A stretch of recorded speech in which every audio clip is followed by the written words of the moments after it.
Nós pensamos com linguagem. Você já deve ter percebido que na maior parte do seu dia você é acompanhado por uma voz na sua cabeça. Sim, essa mesma voz que narra o seu dia como se você fosse parte de um filme e que todo dia antes de dormir te faz lembrar de todas as coisas embaraçosas que você já fez na sua vida. Nós temos dois conceitos-chave aqui: pensamento e língua.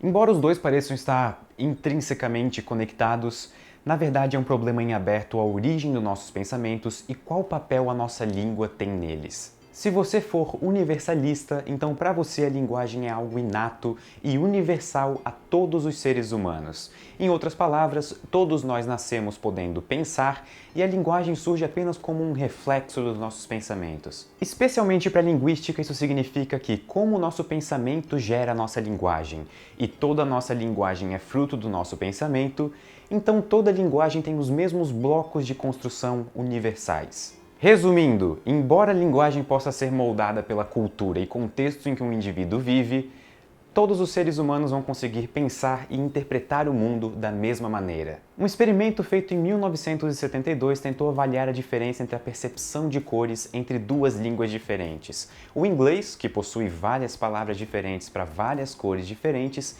e o Dani, uma língua falada por uma tribo na Nova Guiné que possui apenas duas palavras para classificar cores, mola e mili, que basicamente significam a tonalidade e o brilho de uma cor. A ideia era avaliar se as pessoas que falam inglês, que possuem muitas palavras para diferentes cores, conseguem classificar cores mais facilmente do que as pessoas que falam Dani, que possui só duas palavras para classificar cores. O resultado foi muito interessante, porque independente da língua que a pessoa falava, ela demorava mais ou menos o mesmo tempo para classificar cores. Então não importa se você falava inglês, que possui várias palavras, ou se você falava Dani, que possui apenas duas. O tempo que você levava para classificar uma cor era basicamente o mesmo. Isso parecia ser o golpe final para consolidar o universalismo linguístico.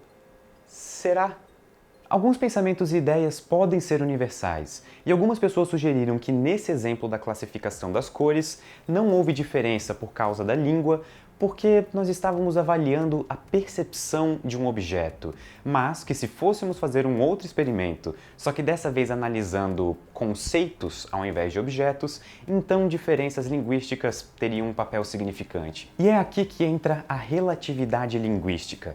Diferente do universalismo, que, como nós vimos antes, defende que o pensamento é universal a todos os seres humanos e que a nossa língua surge apenas como uma consequência disso, a relatividade linguística defende que existem diferenças fundamentais entre as línguas e que a língua que o indivíduo fala molda e influencia ativamente a maneira como ele pensa e interpreta o mundo. A primeira forma da relatividade linguística é chamada de determinismo linguístico, ou também é conhecido como a hipótese de Sapir-Whorf. O determinismo linguístico é a forma forte da relatividade linguística, e ela diz que a língua que o indivíduo fala molda e determina a maneira como ele pensa.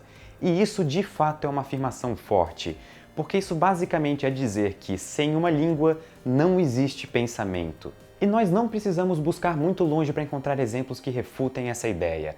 Se a totalidade do nosso pensamento é determinada pela língua que nós falamos, então como nós aprendemos uma língua em primeiro lugar? Para aprendermos uma nova língua, deve existir algum processo de cognição não linguística. Em outras palavras, um pensamento pré-linguístico, antes de aprendermos uma língua, deve existir. E nós podemos mudar esse pensamento pré-linguístico depois de aprendermos uma língua, mas negar a existência dele seria dizer que é impossível experienciar a realidade sem saber uma língua. Quando eu faço carinho no Skip, por exemplo, ele pode não estar pensando exatamente "Ó Lorde Pedro, detentor da maravilhosa ração que eu como diariamente, obrigado por essa demonstração de afeto." Mas isso não significa que ele não esteja experienciando a realidade.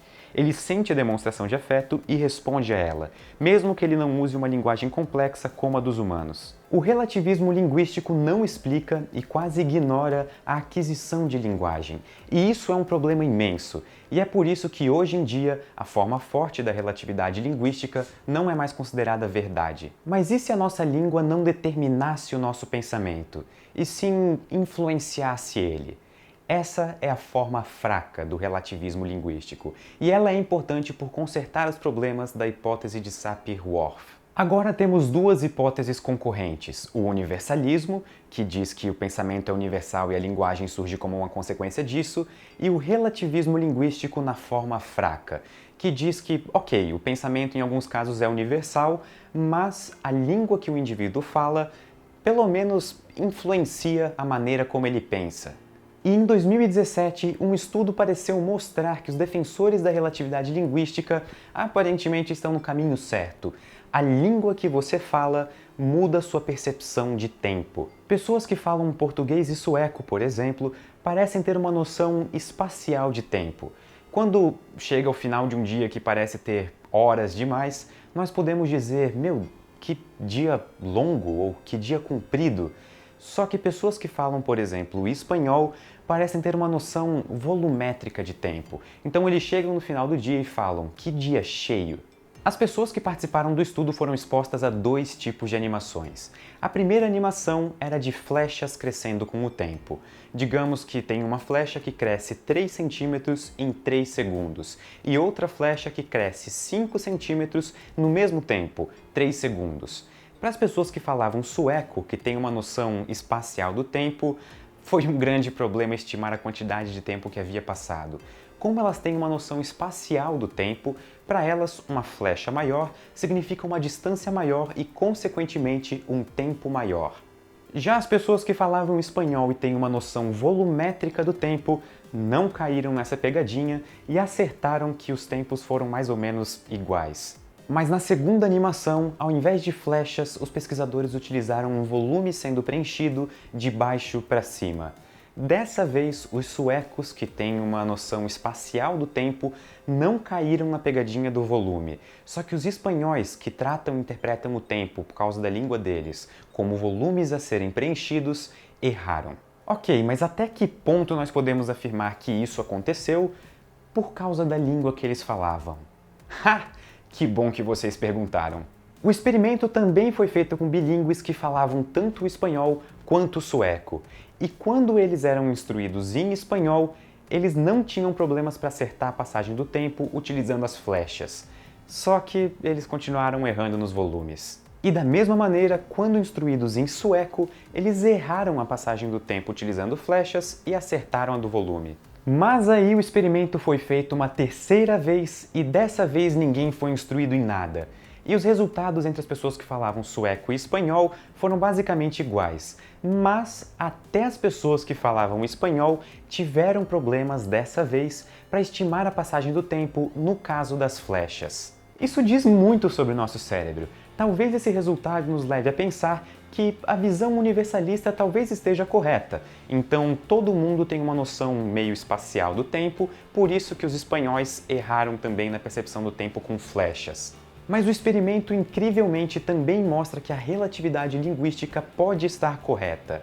As pessoas que falavam espanhol acertavam no caso da flecha justamente por falarem espanhol e mudarem a sua interpretação do tempo de uma interpretação espacial para uma interpretação volumétrica, por causa da língua que elas falavam. Resumindo, a língua que você fala muda a maneira como você pensa. E isso tem implicações bizarras para diversas áreas da ciência, como por exemplo o estudo de inteligências artificiais e o estudo de como a nossa mente funciona. Uau! Esse vídeo me deixou sem palavras. Mas eu ainda consigo pensar. Esse vídeo foi patrocinado por Cambly, uma ótima maneira de aprender a falar inglês com professores nativos de países como Estados Unidos, Inglaterra, Canadá e Austrália. Disponíveis 24 horas por dia, 7 dias por semana. Você pode se conectar a hora que quiser utilizando seu iPhone, Android ou computador. E você não deve ter vergonha, porque é só falando que você vai aprender.